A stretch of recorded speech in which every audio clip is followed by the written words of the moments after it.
Allez, top ou flop, on ne rigole pas. Un meeting est organisé ce soir à l'initiative du mouvement Eho la gauche. Mais qu'est-ce que c'est que Eho la gauche? Eh bien, c'est Stéphane Le Foll, ministre de l'Agriculture, qui a lancé ce mouvement pour sauver le président Hollande.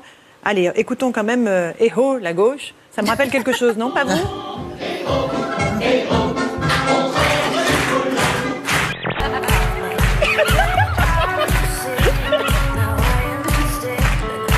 Grincheux, c'est qui? Grincheux, qui ça serait? Qui est grincheux? Il y en a beaucoup, hein? Il y en a pas mal. Ah, ça serait Mélenchon, tiens. Mélenchon. Okay. Et Simplet? Ah, bah, c'est François Hollande. Oh là là. Quand on donne son slip, on donne son pouvoir. Donc on se met à nu. Et ça veut dire qu'on n'est plus une star, qu'on est égal. Parce que moi, je fais un travail sur l'égalité. Et nous sommes tous égaux devant le slip. Et donc, pour le pouvoir, c'est quelque chose d'extrêmement dramatique. Parce qu'imaginez Sarkozy en slip, ou Hollande, ou le pape. Je veux dire, ils ne sont plus présidents, ils ne sont plus papes. Il n'y a plus de religion, d'ailleurs. Hein. To be or not to be, that is the question. Alors, 3 choses. Les enfants entre 2 et 4 ans qui ne reçoivent pas de fessées ont un quotient intellectuel plus élevé de 5 points que les enfants qui en reçoivent.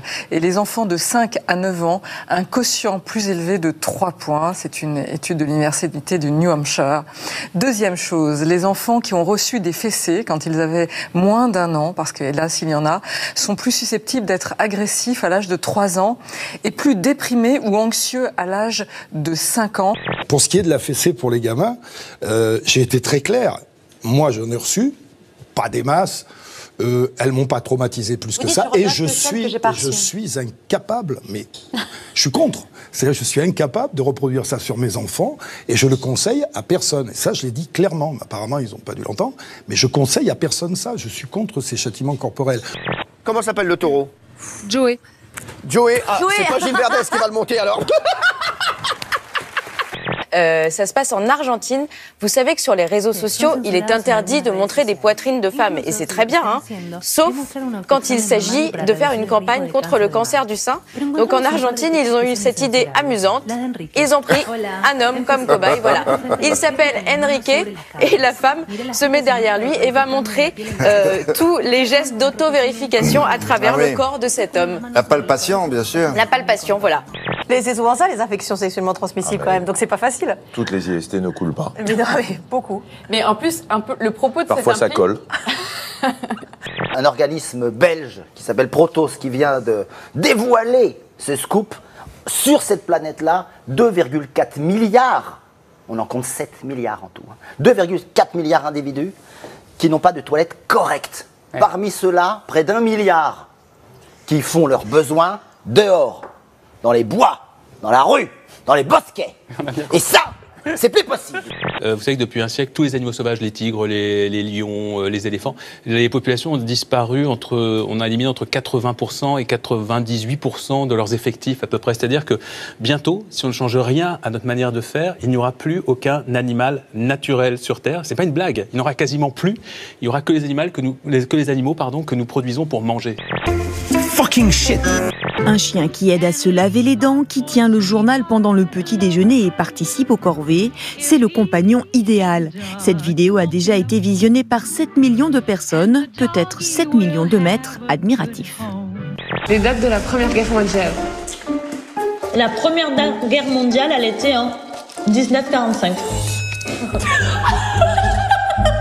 Catastrophe. Enfin, tout le monde connaît au moins la Première Guerre mondiale. C'est tout ce que c'est 14-18, un minimum, quoi. La Deuxième Guerre mondiale. 39-45. Voilà, donc t'attends 45, c'est bien. Je savais qu'il y avait un 45 quelque part, voilà. 39, 40, 45. 6 ans de guerre. 6 ans de guerre. Ah ouais, je pensais pas que c'était aussi long une guerre, je pensais que c'était 1 mois ou 2. Tout le défi, hein, c'est ça, c'est qu'elle soit... C'est cette gelée. Si je la foire, exactement. Je suis baisé. Ouais. Ça s'appelle pas un braquemar? Ça s'appelle pas un drachmar? Alors, il y a bien une histoire de mât, mais en fait... C'est pareil. C'est pareil. Pourquoi le roi soleil, on l'a appelé le roi soleil? Que sa chambre elle était exposée sud et du coup il est mis le soleil. il vivait à Versailles. Et quand on dit c'est Versailles, c'est parce que c'est tout allumé. Non, c'est pas tout allumé. Parce que c'est toujours allumé. Parlons de morue, c'est important, on n'a pas... il l'a décaissé. Il a décaissé sa morue. Voilà. Il lui a extrait le cerveau. Et en guise de porte-bonheur, donc il m'a offert le cerveau. Et donc j'ai le cerveau dans ma poche, le cerveau de la morue, c'est mon porte-bonheur. Marilyn Monroe, est-ce qu'elle est sortie avec le roi Soleil ou pas? J'ai un doute quand même. Elle est sortie avec un président. Est-ce que tu crois qu'elle a connu Louis XIV ou pas? Non. Pourquoi? Mais tu sais rien ou pas? Louis XIV, c'était au temps... D'avant. En 1900 combien? D'avant. Mais genre la date. C'était pendant le Moyen-Âge. Mais le Moyen-Âge pour vous, c'est genre, je te dis, je suis au Moyen-Âge. C'est 1900 combien? Le cerveau d'une morue. Voilà. Regardez, mesdames et messieurs, le cerveau d'une morue, c'est ça. Voilà, c'est tout. Il y avait une histoire de pyramide aussi, que sur les pyramides, on voyait des dessins, je sais pas quoi. Ils se demandaient comment ça a été fabriqué. Alors qu'il n'y avait pas d'ingéniosité là-bas, je sais pas quoi. Genre, si on veut aller en Égypte, on peut y aller en Égypte? Oui, l'Égypte, elle existe encore. Mais c'est un pays ou c'est un peuple? C'est un pays. Mais tu es sérieuse?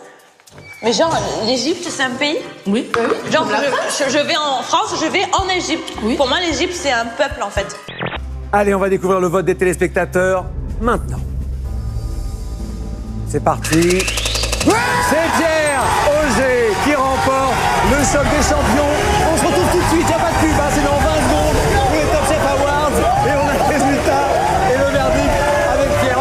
Tu t'es jamais dit, c'est qui les Égyptiens? Cléopâtre. Mais voilà. Et César. César est égyptien maintenant. Non, il est grec. César, il s'appelait Cléopâtre. Il est égyptien. N'importe quoi.